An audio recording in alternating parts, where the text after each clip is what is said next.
Hey guys, అందరికి నమస్కారం. మీరు అందరు బాగున్నారని అనుకుంటున్నాను. సో ఇవాళ వీడియో వచ్చేసి మనం బ్యాంక్ లోన్ గురించి డీటెయిల్గా మాట్లాడుకుందాం. Canada government very recent international స్టూడెంట్స్కి సంబంధించి 5 షాకింగ్ అప్డేట్స్ ఇచ్చింది. December 7th అప్డేట్స్ రివీల్ చేయడం జరిగింది. సో నేను దానికి రిలేటెడ్గా డీటెయిల్ వీడియో చేశాను. మీకు కానీ ఇంట్రెస్ట్ ఉంటే పైన ఐకార్డ్స్ అండ్ కింద డిస్క్రిప్షన్లో లింక్ ఇస్తాను, please watch it. So Canada సిరీస్లో ఇనిషియల్గా నేను కెనడా స్టడీ వీసా ప్రాసెస్ గురించి వీడియో చేశాను. అండ్ దెన్ IELTS ఎగ్జామ్ గురించి వీడియో చేయడం జరిగింది. సో ఇనిషియల్గా ఎవరైనా సరే Canada study visa process start చేసే ముందు IELTS ఎగ్జామ్ రాయాలి. సో IELTS ఎగ్జామ్లో టిప్స్ అండ్ ట్రిక్స్ ఎవ్రీథింగ్ నేను డీటెయిల్గా ఒక వీడియో చేసి ఎక్స్ప్లెయిన్ చేశాను.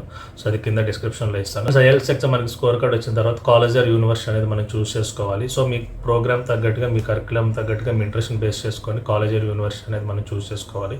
సో దానికి రిలేటెడ్గా నేను డీటెయిల్గా ఒక వీడియో చేస్తాను. అది కూడా ఐకార్డ్స్ అండ్ డిస్క్రిప్షన్లో లింక్ ఇస్తాను. సో వన్స్ మనం కాలేజ్ ఆర్ యూనివర్సిటీ సెలెక్ట్ చేసుకున్న తర్వాత కాలేజ్కి అప్లై చేయాలి. కాలేజ్కి అప్లై చేయడానికి ఏ డాక్యుమెంట్స్ అవసరం అనే దాని మీద డీటెయిల్ ఒక వీడియో చేయడం జరిగింది. సో అది కూడా మీరు చూడండి, డిస్క్రిప్షన్లో లింక్ ఇస్తాను. వన్స్ మనకి కాలేజ్ నుంచి యాక్సెప్టెన్స్ లెటర్ వచ్చిన తర్వాత ఇమీడియట్గా మనం చేయాల్సింది ఏంటంటే ఎడ్యుకేషనల్ లోన్ అనమాట. సో ఈ వీడియోలో మనం ఎడ్యుకేషనల్ లోన్ ప్రాసెస్ గురించి డీటెయిల్గా మాట్లాడుకుందాం. ఎడ్యుకేషనల్ లోన్స్ అనేవి మనం 3 సోర్సెస్ ద్వారా మనకి తీసుకోవచ్చు. సో వాటిలో ఫస్ట్ వచ్చేసి పబ్లిక్ బ్యాంక్స్ వచ్చేసి మనకి SBI, union bank, IDBI, different kind of banks మనకి అవైలబుల్గా ఉన్నాయి. సెకండ్ వచ్చేసి ప్రైవేట్ బ్యాంక్స్ వచ్చేసి ICA, HDFC, IDFC ఇలా డిఫరెంట్ బ్యాంక్స్ ఉన్నాయి. అండ్ థర్డ్ వచ్చేసి ప్రైవేట్ ఫైనాన్షియల్ ఇన్స్టిట్యూషన్స్. సో వీటికి ఎగ్జాంపుల్స్ వచ్చేసి project finance, HDFC credit and so on. చిన్న ప్రైవేట్ ఇన్స్టిట్యూషన్స్ కూడా మనకి బ్యాంక్ లోన్, ఎడ్యుకేషన్ లోన్స్ అనేవి మనకి ఆఫర్ చేస్తాయి.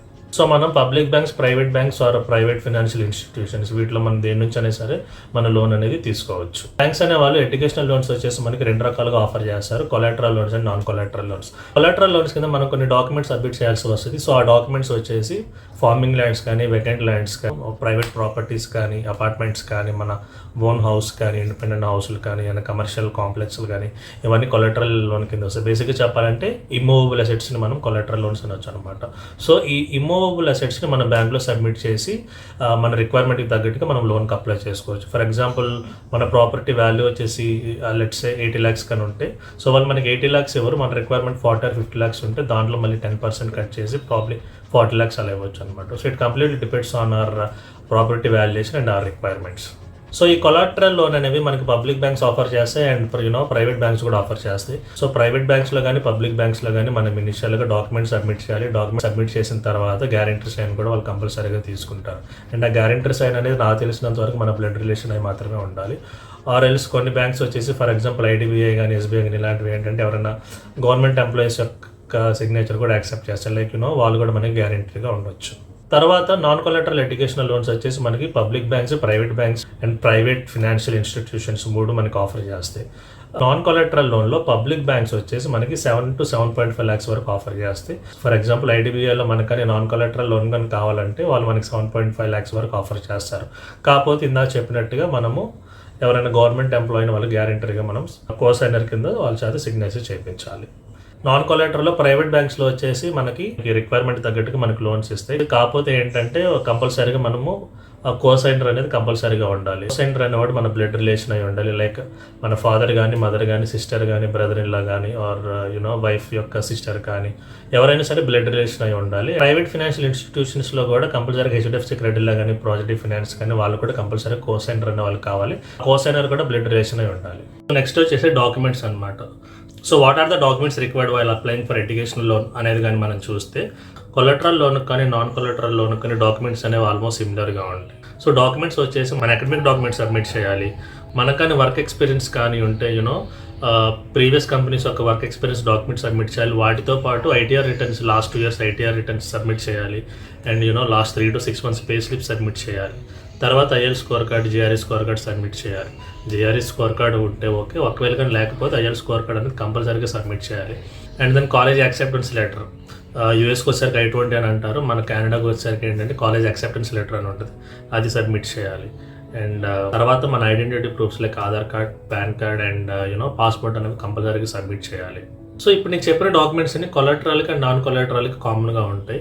సో అడిషనల్గా కొలాటరల్ లోన్కి వచ్చేసరికి మనము ఏదైతే మనం ఫిక్స్డ్ అసెట్స్ పెట్టాలనుకుంటున్నామో, ఆ రిమూవబుల్ అసెట్స్ ఏవైతే మనం పెట్టాలనుకుంటున్నామో, లైక్ ఫార్మింగ్ ల్యాండ్ కానీ, ఖాళీ ల్యాండ్ కానీ, ఆర్ మనం ఉండే హౌస్ ప్రాపర్టీ కానీ, అపార్ట్మెంట్ కానీ, కమర్షియల్ కాంప్లెక్స్ కానీ, ఏవైతే మనం లోన్ కోసం ఫిక్స్డ్ అసెట్ సబ్మిట్ చేయాలనుకుంటున్నామో ఆ ఒరిజినల్ డాక్యుమెంట్స్ అనేవి వాళ్ళు కంపల్సరీగా సబ్మిట్ చేయాలి. మనం ఏవైతే డాక్యుమెంట్స్ సబ్మిట్ చేసామో అవి మనం మళ్ళీ లోన్ క్లియర్ చేసేదాకా వాళ్ళు మనకి ఇవ్వరు, అవి వాళ్ళ దగ్గర ఉంటాయి. మన లోన్ ఫినిష్ చేసిన తర్వాత అవి మనం తీసుకోవచ్చు. తర్వాత నాన్ కొలెటరల్ లోన్ కింద మనం కానీ లోన్ అప్లై చేస్తే అప్లికెంట్ డాక్యుమెంట్స్తో పాటు అడిషనల్గా కోసైనర్ ఎవరైతే ఉన్నారో వాళ్ళకి డాక్యుమెంట్స్ కూడా సబ్మిట్ చేయాల్సి వస్తుంది. So co applicant or cosigner documents వచ్చేసి వాళ్ళ యొక్క Aadhaar card, PAN card, passport and వాళ్ళ యొక్క work experience documents and present company pay slips, వాళ్ళ బ్యాంక్ స్టేట్మెంట్, ఈ డీటెయిల్స్ అనేవి వాళ్ళకి కంపల్సరీగా మనం సబ్మిట్ చేయాల్సి వస్తుంది. సో నాన్ కొలెటరల్లో ప్రైవేట్ బ్యాంక్స్ నుంచి కానీ పబ్లిక్ బ్యాంక్స్ నుంచి కానీ కో అప్లికెంట్ లేకుండా లోన్ ఇవ్వడం అనేది అసలు జరగదు. కానీ కొలెటరల్ అయితే కొన్ని బ్యాంక్స్ వచ్చేసి జస్ట్ కోసైనర్ పేరెంట్స్ సిగ్నేచర్ ఉన్నా సరిపోతుంది, ఎలాగో మనం ఫిక్స్డ్ అసెట్ సబ్మిట్ చేస్తాం కూడా ప్రాబ్లం ఉండదు. బట్ నాన్ కొలెటరల్ వచ్చేసి కోసైనర్ ఆర్ కో అప్లికెంట్ అనేది కంపల్సరీ అనమాట.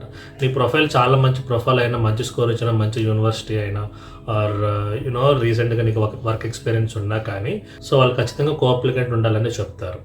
అయితే మనకు కానీ నాన్ కొలెటరల్ లోన్ తీసుకోవాలనుకున్నప్పుడు కో అప్లికెంట్ కానీ లేకపోతే మనకు ఒక ఆప్షన్ ఉంది. అది ఏంటంటే ఐసిఐసిఐ బ్యాంక్ ద్వారా నాకు తెలిసింది. ఐసిఐసిఐ బ్యాంక్లో మనం కానీ లోన్ అప్లై చేయాలనుకున్నప్పుడు నాన్ కొలెటరల్ కింద ఒకవేళ కో అప్లికెంట్ కానీ లేకపోతే వాళ్ళు మనల్ని ఇంత సర్టెన్ అమౌంట్ డిపాజిట్ చేయమని అడుగుతారు. ఫర్ ఎగ్జాంపుల్ మనకు కానీ 30 lakhs ఎడ్యుకేషన్ లోన్ కావాలని అనుకుంటే వాళ్ళు మనల్ని 10 lakhs డిపాజిట్ చేయమంటారు. ఒక 10 lakhs డిపాజిట్ చేస్తే మనకి లోన్ అనేది వాళ్ళు శాంక్షన్ చేస్తారు కో అప్లికెంట్ లేకుండా. మనం ఆ డిపాజిట్ చేసిన 10 lakhs ఏంటంటే మనం వన్స్ లోన్ రీపేమెంట్ స్టార్ట్ చేసిన తర్వాత ఆ 10 lakhs అనేవి మనం ఫైనల్ సెటిల్మెంట్ కింద ఆ 10 lakhs అనేవి మనం జంప్ చేసుకోవచ్చు. సే ఎగ్జాంపుల్ 30 lakhs లోన్లో మనము 2 years 3 years మన స్టడీస్ అయిపోయిన తర్వాత లోన్ కానీ రీపేమెంట్ చేస్తూ మనం కానీ లోన్ క్లోజ్ చేసుకోవాలనుకున్నప్పుడు మనం కానీ 20 lakhs ఆర్ 15 lakhs మన బ్యాలెన్స్ ఉంటే ఆర్ 25 lakhs బ్యాలెన్స్ ఉంటే ఆ 10 lakhs జంప్ చేసుకొని మనం 15 lakhs కట్టేసి మనం లోన్ అంతా క్లియర్ చేసుకోవచ్చు. కో అప్లికెంట్ లేనప్పుడు ఐసిఐసిఐ బ్యాంకులో అయితే మనం ఆప్షన్ అనేది మనం చూస్ చేసుకోవచ్చు. If you guys are interested to deposit 10 lakhs. సిమిలర్గా 20 lakhs కావాలంటే సర్టన్ అమౌంట్ ఉంటుంది, 10 lakhs కావాలంటే సర్టన్ అమౌంట్ ఉంటుంది. So depends on the amount. మనం ఇంత అమౌంట్ అనేది డిపాజిట్ చేస్తే they are ready to give or sanction the loan without co applicant. తర్వాత ఇంట్రెస్ట్ రేట్స్ వచ్చేసి public banks, private banks and financial institutions మనం compare చేసుకుంటే పబ్లిక్ బ్యాంక్స్లో ఇంట్రెస్ట్ రేట్స్ అనేవి తక్కువగా ఉంటాయి. ఎందుకంటే మనం వాళ్ళకి ఫిక్స్డ్ అసెట్స్ అనేవి ఆర్ ఈ మూవబుల్ అసెట్స్ అనేవి వాళ్ళకి సబ్మిట్ చేస్తున్నాం కాబట్టి, వాల్యుయేషన్ ఉన్న ప్రాపర్టీస్ మనం సబ్మిట్ చేస్తున్నాం కాబట్టి ఇంట్రెస్ట్ రేట్స్ అనేవి తక్కువగా ఉంటాయి, 7 to 10% రేంజ్లో ఉంటాయి. ప్రైవేట్ బ్యాంక్స్ అండ్ ఫినాన్షియల్ ఇన్స్టిట్యూషన్స్కి ఏంటంటే మనం ప్రాపర్టీ సబ్మిట్ చేయం కాబట్టి వాళ్ళు కోసైనర్ బేస్ చేసుకొని మనకి లోన్స్ అనేవి ఇస్తారు కాబట్టి ఇంట్రెస్ట్ రేట్స్ అనేవి 10% to 14% అనేవి వ్యారీ అవుతూ ఉంటాయి. నెక్స్ట్ వచ్చేసి లోన్ టెన్యూర్ అనమాట. లోన్ టెన్యూర్ వచ్చేసి అది depends on the individual profile వచ్చేసి మనం పెట్టుకోవచ్చు. బేసిక్గా మనం అబ్రాడ్లో చదివి అబ్రాడ్లోనే జాబ్ చేస్తాం కాబట్టి మోస్ట్లీ నాకు తెలిసి లోన్ ఏంటంటే 5 yearsలో మనం క్లియర్ చేసుకునే ఆలోచనలో ఉంటాం. సో ఎందుకంటే మంచిది మరి 5 years కాకుండా సిచ్యువేషన్స్ ఎప్పుడు ఒకేలా ఉండవు కాబట్టి ఆ సజెషన్ ఏంటంటే మినిమం 10 years పెట్టుకుంటే ఒకవేళ మనం కానీ ప్రీ క్లోజ్ చేసుకోవాలనుకుంటే చేసుకునే ఆప్షన్ కూడా ఉంటుంది. So it won't be A problem. So తర్వాత అమౌంట్ డిస్బర్స్మెంట్. సో జనరల్గా most of the public banks ఏంటంటే అమౌంట్ అనేది యూనివర్సిటీస్ యొక్క బ్యాంక్ అకౌంట్కి సెమిస్టర్ వైజ్గా అమౌంట్ అనేవి డిస్బర్స్ చేస్తాయి. వేరే private bank and financial institutions ఏం చేస్తాయి అంటే డిపెండ్స్ అనమాట. సో కొన్ని వచ్చేసి జనరల్గా మన పర్సనల్ అకౌంట్కి పంపిస్తే మనం పంపించుకోవచ్చు కాలేజ్ వాళ్ళకి. కొన్ని ప్రైవేట్ బ్యాంక్స్ అండ్ ఇన్స్టిట్యూషన్స్ ఏం చేస్తాయి అంటే మన కోసైనర్ ఎవరైతే ఉన్నారో వాళ్ళకి పంపిస్తే వాళ్ళ నుంచి డైరెక్ట్గా కాలేజ్ వాళ్ళకి ఆర్ యూనివర్సిటీ వాళ్ళకి మన అమౌంట్ అనేది ట్రాన్స్ఫర్ చేసుకోవచ్చు. అండ్ కొన్ని బ్యాంక్స్ వచ్చేసి ఏం చేస్తాయి అంటే రెండు ఆఫర్ చేస్తాయి. లైక్ యూనివర్సిటీకి పంపిస్తామని ఆప్షన్ ఇస్తాయి ఆర్ మన పర్సనల్ అకౌంట్కి పంపిస్తామని ఆప్షన్ ఇస్తాయి. సో మనకు తగ్గట్టు వాళ్ళకి ముందుగానే మనం ఇన్ఫార్మ్ చేస్తే they disburse the amount accordingly. Loan repayment. So loan repayment అనేది మనకి వన్స్ ఫండ్స్ అనేవి డిస్పర్స్ అయిపోయిన తర్వాత మన ప్రోగ్రామ్ అయిపోయిన తర్వాత అండ్ స్టిల్ మనకి 6 months టైం ఉంటుంది. ఫర్ ఎగ్జాంపుల్ 2024 జనవరిలో నేను ఎడ్యుకేషన్ స్టార్ట్ చేస్తున్నాను అండ్ 2025 ఏప్రిల్ నేను ఎడ్యుకేషన్ కంప్లీట్ అయిపోతుంది. సో ఇమీడియట్గా మనం బ్యాంక్ లోన్ అనేది రీపేమెంట్ స్టార్ట్ చేయాల్సిన పని లేదు. అక్కడ నుంచి మనకి మళ్ళీ 6 months to 1 year grace period ఉంటుంది. బ్యాంక్ని బట్టి మన స్టడీస్ కంప్లీట్ అయిపోయిన తర్వాత గ్రేస్ పీరియడ్ కొన్ని బ్యాంక్స్ 6 months ఆఫర్ చేస్తాయి అండ్ కొన్ని బ్యాంక్స్ వచ్చేసి 1 year ఆఫర్ చేస్తాయి. సో అది మనకి ముందే చెప్తారు కాబట్టి దాని తగ్గట్టుగా మనం రీపేమెంట్ అనేది స్టార్ట్ చేస్తే సరిపోతుంది. సో తర్వాత లోన్ ప్రీ క్లోజర్ గురించి ఒక పాయింట్ చెప్పాలి. సో చాలా బ్యాంక్స్ ఏంటంటే మనము 5 years or 10 years మనం టెన్యూర్ పెట్టుకుంటాం కాబట్టి సో మనం 10 years పే చేస్తూ ఉండాలి. కొన్ని బ్యాంక్స్లో ఎలా ఉంటుందంటే మనం కానీ ప్రీ క్లోజ్ మనం ముందే కానీ లోన్ 10 years పెట్టుకుని ఫర్ ఎగ్జాంపుల్ మన 6th year లోన్ కానీ క్లోజ్ చేయాలనుకుంటే కొన్ని బ్యాంక్స్ ఏంటంటే మనకి పెనాల్టీ ఛార్జ్ చేస్తుంది అనమాట. సో మనం అది లోన్ అప్లై చేసేటప్పుడు పెనాల్టీ ఛార్జెస్ ఉన్నాయా లేదా అనేది మనం కొంచెం డీటెయిల్గా కనుక్కుంటే బెటర్ అనమాట. సో బేసిక్గా చాలామంది ఏం చేస్తారంటే 10 years టెన్యూర్ పెట్టుకొని 5 yearsలో ఆర్ 6 yearsలో లోన్ క్లోజ్ చేసుకోవడానికి చూస్తారు. So most of the banks ఏంటంటే నాకు తెలిసి పెనాల్టీ ఛార్జ్ చేస్తాయి. సో అది 1% కానీ 1.5% కానీ 2% కానీ so depends on the total loan మనం ఎంత తీసుకున్నామో దాని మీద వాళ్ళు సర్టెన్ పర్సెంటేజ్ కింద పెనాల్టీ అనేది ఛార్జ్ చేస్తారు. సో కొన్ని బ్యాంక్స్ ఛార్జ్ చేస్తే కొన్ని బ్యాంక్స్ ఛార్జ్ చేయవు. సో మీరు ఏం చేస్తారంటే లోన్ ప్రాసెస్లో ఉన్నప్పుడు ఆ పెనాల్టీ ఛార్జెస్ గురించి కొంచెం డీటెయిల్గా కనుక్కోండి. లోన్ అమౌంట్ అనేది ఎలా డిసైడ్ చేస్తారంటే ఒకటి మన ప్రొఫైల్ని బట్టి మన ఐఎల్ స్కోరు, మన అకాడమిక్స్ ఆర్ మనం ఏ యూనివర్సిటీకి వెళ్తున్నామో దాని మీద డిపెండ్ అయి ఉంటుంది. సెకండ్ వచ్చేసి ఒకవేళ మనం కానీ కొలెటరల్ లోన్ కింద వెళ్తున్నామంటే దాన్ని బట్టి fixed assets or removable properties ఏవైతే మనం వాళ్ళకి సబ్మిట్ చేస్తామో సో దాన్ని బట్టి కూడా మన లోన్ అమౌంట్ అనేది డిసైడ్ అవుతుంది.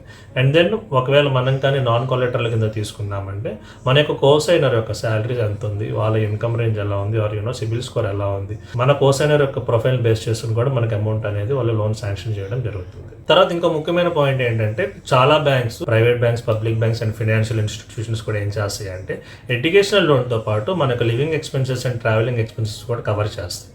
సో అది depends on bank to bank. So అక్కడ కూడా collateral loan, non collateral loan కింద బేస్ అయ్యి వాళ్ళు ఈ living expenses and travelling expenses కూడా కవర్ చేయడం జరుగుతుంది. ఆ వరకు అయితే నీ బ్యాంక్ లోన్ ద్వారా వెళ్ళలేదు, నీ పర్సనల్గా ఫండ్స్ అరేంజ్ చేసుకొని ఫీజ్ పేమెంట్ చేయడం జరిగింది.